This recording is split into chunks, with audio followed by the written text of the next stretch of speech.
하나님, 너무 힘들어요. 이렇게 아프다고 외치는데 왜 아무 말씀이 없으시지요? 왜 침묵하고 계시지요? 하나님, 너무 힘들고 지쳐요. 때로 우리의 고민이 여기에 있을 때가 있습니다. 왜 하나님은 우리의 즉각적으로 응답하지 않으실까요? 왜 하나님은 우리의 고통에 대답을 미루시는 것일까요? 우리가 성경의 이야기를 잘 알고 있지요. 우리는 홍해를 갈라내셔서 이스라엘을 바다 한가운데 마른 땅으로 걷게 하신 모세의 하나님을 알고 있습니다. 우리는 하나님 하늘에서 불을 내리셔서 제단과 도랑에 물을 태워 핥기까지 하셨던 그 엘리야의 하나님도 알고 있습니다. 또 기도했더니 그의 병을 낫게 하시고 생명을 15년까지도 연장해 주신 히스기야의 하나님도 우리가 잘 알고 있습니다. 그 하나님은 어디 계시는 것일까요? 그 성경의 하나님은 지금 우리의 하나님과 다른 분이실까요? 우리와 같은 고민을 가진 분이 책을 쓰셨습니다. 그의 책에 이렇게 적고 있지요. 성경의 이야기만 들으면 하나님이 강한 손으로 기적적인 일을 만들어내시는 일이 다반사인 것 같이 느껴집니다. 그러나 하나님은 더 많은 경우에 부드러운 손으로 일하시고 속삭이는 음성으로 말하시며 긴가민가한 방법으로 활동하신다는 것을 기억해야 합니다. 하나님은 그렇게 하시기로 선택하셨습니다. 그렇기 때문에 기도로서 하나님의 강한 손을 구하고 기적적인 간섭을 구하는 사람에게 그분은 종종 기먹은 듯 침묵하시는 듯 무능력한 듯 보입니다. 그럴 때 우리는 질문합니다. 기도가 무슨 소용입니까? 우리의 물음도 이것입니다. 기도가 무슨 소용이 있을까요? 하나님께서 즉각적으로 응답을 피하신다면요, 기도가 무슨 소용입니까? 여러분, 때로 하나님이 마치 귀먹으시듯이 침묵하시듯이 무능력하듯이 느껴질 때가 있습니다. 그래서 낙심이 되기도 하지요. 하지만 이 책의 저자는 말합니다. 하나님께서 그렇게 하기로 선택하셨다는 것입니다. 하나님께서 스스로 귀먹으신 듯 소리 없으신 듯 무능하신 듯 그렇게 하기로 선택하셨다는 말씀이 무슨 말씀일까요? 왜 하나님께서 무능하기로 선택하셨다는 것일까요?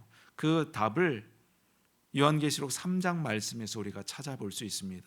요한계시록 3장 20절 말씀이 이렇게 기록하지요. 볼지어다 내가 문 밖에 서서 두드리노니 누구든지 내 음성을 듣고 문을 열면 내가 그에게 들어가 그와 더불어 먹고 그는 나와 더불어 먹으리라. 우리 잘 아는 말씀이지요. 하나님께서 우리 문 밖에 서서 두드리신다 하는 것입니다. 왜 하나님께서 우리의 문 밖에 서서 두드리시는 것일까요? 전능하신 하나님이신데요. 왜 우리 문을 두드리십니까? 그냥 박차고 들어오시지요. 하나님 왜 우리 문을 힘없이 그렇게 두드리고만 계시는 것일까요? 우리 아이들이 그럴 때가 있지요. 우리 아이들이 어렸을 때는 말을 곧잘 잘 듣다 크면 클수록 자기 생각이 강해집니다. 가끔 부모의 말을 짜증을 내며 자기 방으로 꽝 하고 들어가 버릴 때가 있지요. 입이 이렇게 나와가지고서 방 안에 들어가서 아무리 두들겨도 대답이 없을 때가 있습니다. 그럴 때 우리 부모 마음이 어떤가요? 이걸 당장 문을 따고 들어가가지고 혼쭐을 낼까? 어디 한번 제대로 버르장머리를 한번 고쳐줄까? 별 생각이 다 들지 않습니까? 하지만 그렇다고 힘으로 해결하는 부모는 현명한 부모가 아닙니다. 방문은 어떻게 힘으로 열 수는 있겠지요. 하지만 아이의 마음은 강제로 열 수 없기 때문입니다. 그래서 힘들지만 부모는 참고 기다립니다. 부모는 문 밖에서 두드리는 것이죠. 언제까지요? 아이가 스스로 문을 열 때까지입니다. 우리 하나님도 그렇게 하신다 말씀합니다. 우리의 문 밖에 서서 두드리신다는 것입니까? 언제까지요? 우리가 문을 열 때까지요. 하나님 그렇게 하기로 선택하셨다는 것입니다. 하나님은 그렇게 우리에 대해서 귀먹으신 듯 말이 없으신 듯 무능하신 듯 그렇게 되기를 스스로 선택하십니다. 왜요? 우리의 마음 문이 스스로 열려지기를 기다리시는 것입니다. 그래서 때로 하나님이 답답하게 느껴지기도 합니다. 때로 우리의 기도가 응답 없이 무능한 하나님으로 느껴질 때가 있습니다. 그러나 여러분, 하나님은 절대 우리를 강제로 다루시지 않으십니다. 그 책의 다음 이야기를 들어보시지요. 저는 이 대목이 참 마음에 듭니다. 하나님은 좀처럼 서두르지 않으십니다. 천둥 같은 목소리로 우리를 위압하거나 문을 뚫고 침입해 들어오는 경우가 별로 없습니다. 우리가 악행을 결심하고 달려간다 해도 하나님은 쉽사리 우리의 발목을 걸어 넘어뜨리지 않으십니다. 하지만 하나님은 결코 우리를 포기하지 않으십니다. 그분은 결코 우리를 떠나지 않으십니다. 미풍처럼 부드러운 음성으로 따뜻한 손길로 우리와 함께 하시고 우리의 인생 여정을 같이 걸으십니다. 여러분, 우리 하나님이 바로 이와 같은 하나님이십니다. 그분은 우리와 함께 하기를 원하시는 것이죠. 그분은 우리의 마음을 얻기를 원하십니다. 그래서 강제로 문을 부수고 들어가기보다, 천둥 같은 소리로 말씀하기보다 잔잔하고 조용한 목소리로 속삭이듯이 우리에게 말씀합니다.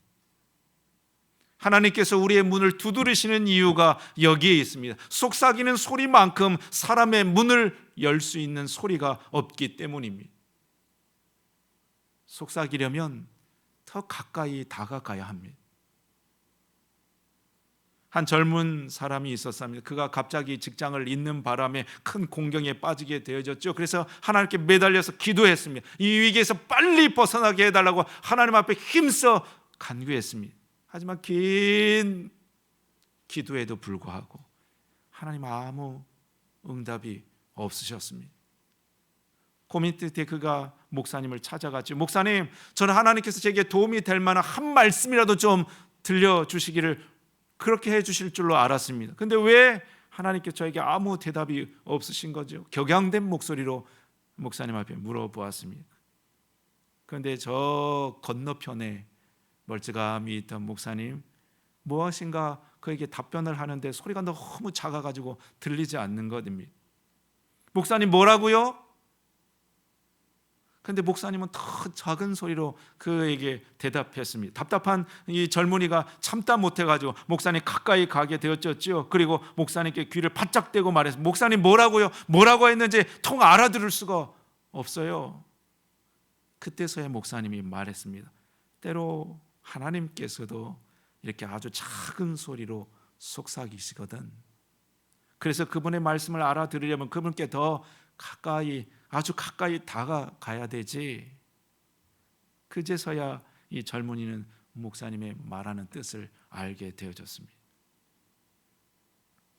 여러분, 힘이 드십니까? 그래서 하나님의 위로가 필요하신지요? 하나님의 음성 듣기를 원하시는지요? 여러분, 주님께로 더 가까이 다가가시기를 바랍니다. 어쩌면 하나님께서 우리에게 더 바라시는 것은 우리의 마음일 것입니다. 상하고 지친 나의 마음입니다. 어디에서 마음 둘 수 없는 우리의 마음입니다. 하나님은 그 마음을 얻고 싶으셔서 그래서 우리에게 속삭이듯이 우리를 부르십니다. 오늘 말씀에도 하나님 사무엘을 부르시는 그 장면을 기록하고 있습니다. 4절에서 5절에 있는 말씀이지요. 저와 같이 한 절씩 교독해서 읽겠습니다. 여호와께서 사무엘을 부르시는지라 그가 대답하되 내가 여기 있나이다 하고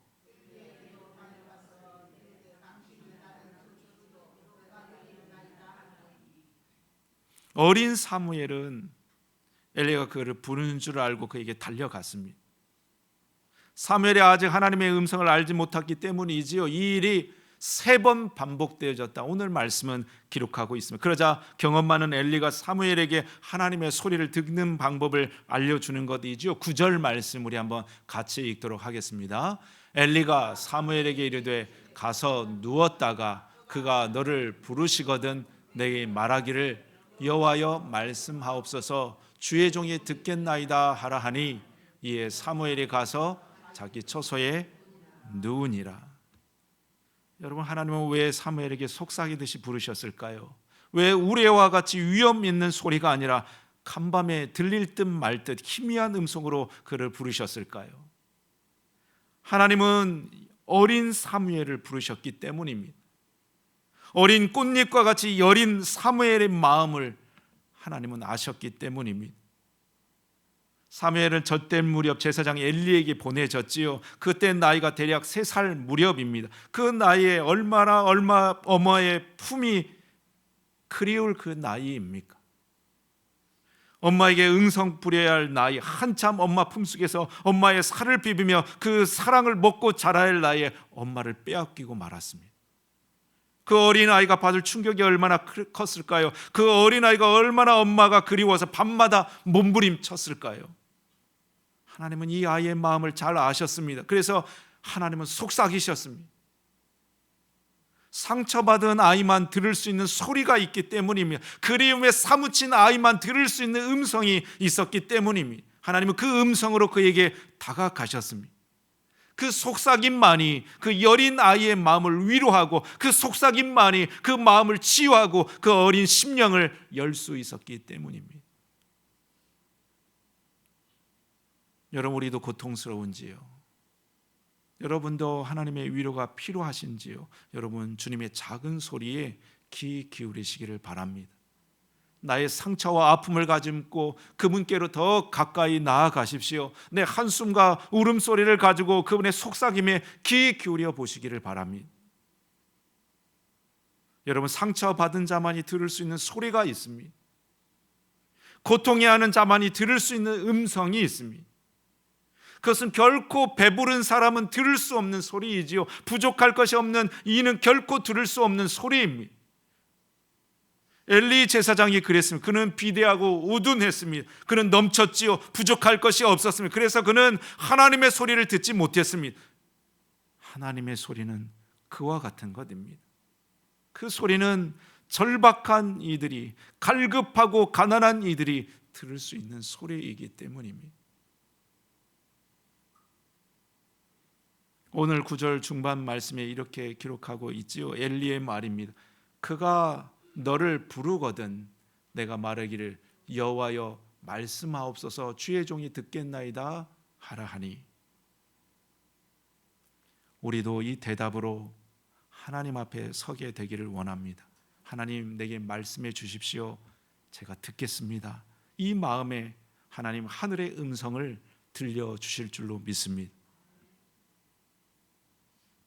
하나님께서 사무엘에게 말씀하신 것은 그저 그를 달래고 위로하기 위함만이 아니었습니다. 위로의 말 후에 그에게 들려주신 말씀이 있었습니다. 그것은 앞으로 이스라엘에게 있을 일들에 대한 이야기였습니다. 9절 이후에 기록된 말씀이지 우리가 다 읽지는 아니하였지만 9절 이후에 보게 되어지면 하나님은 앞으로 사무엘을 통해서 하고자 하신 일들을 그에게 말씀하셨습니다. 왜 사무엘입니까? 왜 그토록 상처받고 아픔이 있는 그입니까? 왜 그렇게 여린 그 어린 나이에 그에게 하나님은 이후에 있을 일들을 말씀하고 있습니까? 여러분, 이스라엘 땅에 들을 수 있는 자들이 없었기 때문입니다. 1절에 이렇게 기록하고 있지요. 아이 사무엘이 엘리야 앞에서 여호와를 섬길 때에는 여호와의 말씀이 희귀하여 이상이 흔히 보이지 않았더라. 그래서 하나님은 어린 사무엘을 부르셨습니다. 그도 상처가 많고 아픈데요, 그도 힘들고 두려운데요, 하나님은 죄로 어두워서 빛이 보이지 않는 이스라엘을 고치시기 위해서 사무엘을 부르신 것입니다.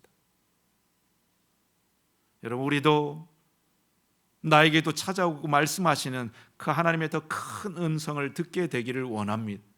내게 찾아오셔서 나를 싸매시고 고치시고 치유하신 그분의 음성을 들을 뿐만 아니라 그 음성 뒤에 그 후에 나를 통해 하나님께서 하고자 하시는 더 큰 뜻을 우리도 듣게 되기를 소망합니다. 아파보지 못한 사람은 들을 수 없는 소리가 있기 때문입니다.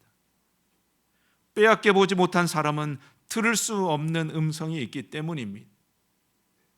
오직 상처 입어본 사람만이 마음 깊은 곳에 들을 수 있는 주님의 음성이 있기 때문입니다. 그래서 하나님은 듣는 자에게 소명을 주십니다. 상처 입은 자에게 다른 이를 치유할 수 있는 소명을 주시고, 아파본 사람에게 다른 이의 눈물을 닦아줄 수 있는 그 소명을 그에게 주십니다.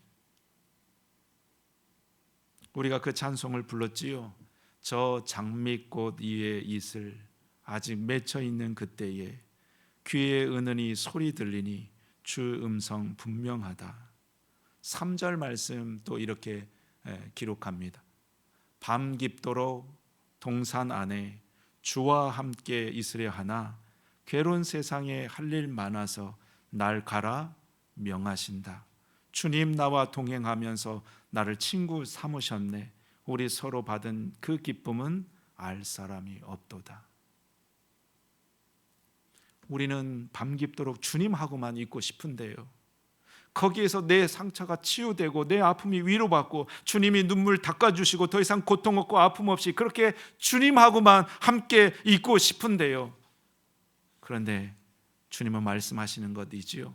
괴로운 세상에 우리가 할 일 많으니 우리를 가라 명하신다 말씀합니다. 나보다 더 상처 입은 자들에게, 나보다 더 많은 것을 잃어버리고 고통 가운데 헤매는 자들에게, 아직 주님의 고침을 위로를 맛보지 못한 그들에게, 그들이 너무 많으니 먼저 아파본 우리로, 먼저 겪은 우리로, 먼저 고침받은 우리로 보고 그들에게 하나님의 은혜와 위로가 필요하니 좀 가보라고 우리에게 말씀하시는 것입니다. 여러분, 지금 고통으로 아무것도 할 수 없고 지금은 아무 소리가 들리지 않지만 하나님의 회복해 하시는 그 끝에 우리를 부르시는 주님의 소명을 듣게 되기를 원합니다. 지금은 희미하더라도 나와 동행하시는 주님의 사랑을, 나를 단단히 붙들고서 계시는 그분의 인도하심을, 세상이 알지 못하는 그분의 그 기쁨을 우리도 알게 되기를 축복합니다. 말씀을 마치면서 사무엘의 귀를 주소서라는 기도문을 읽어드리며 설교를 마치도록 하겠습니다. 한번 들어보시지요. 사무엘의 귀를 주셔서, 오 사무엘의 귀를 주셔서, 오 주님, 당신의 속삭이는 말씀을 하나도 놓치지 않고 듣도록 살아있고 민첩한 열린 귀를 주소서. 주님의 부르심에 응답하고 주님께 우선 순종한 사무엘처럼. 여러분, 이 기도가 저와 여러분에게도 주시는 주님의 위로와 소망의 음성이 되기를 우리 주님의 이름으로 축복합니다. 함께 기도하겠습니다. 하나님